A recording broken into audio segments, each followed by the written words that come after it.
J'avance en frappant. Deuxième.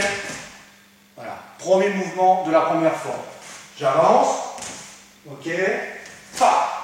Ce mouvement-là, qui paraît bénin, qui fait une forme académique martiale qui ne sert à rien, peut servir dans pas mal de cas. Je prends mon partenaire, je le saisis et je l'accroche ici.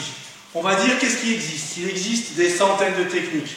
La frappe au parti, la frappe à la figure, je viens chasser et on vient frapper sur le genou pour percuter, d'accord.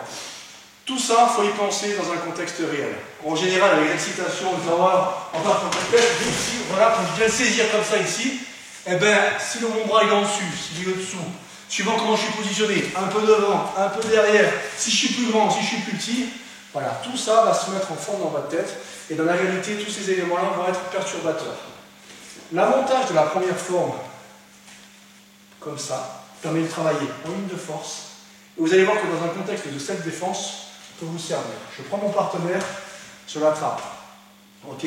À ce moment-là, avec sa main ici, qui est l'équivalent de la main de la première forme qui est là. Quand je frappe mon archerie, c'est la même. Ok? Il a sa jambe ici, qui est à la même jambe qui nous sert quand on fait des combats à se pousser. On est ici. Du sport de lutte. Vous voyez ici, c'est le même mouvement.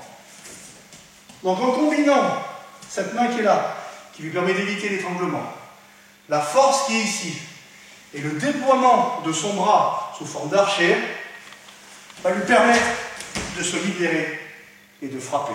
Je suis d'accord, on joue le jeu, c'est académique, mais parmi toutes les techniques qu'il y a, celles qui marchent sont celles qui appliquent beaucoup de puissance, qui sont très simples à mettre en œuvre. C'est la première forme.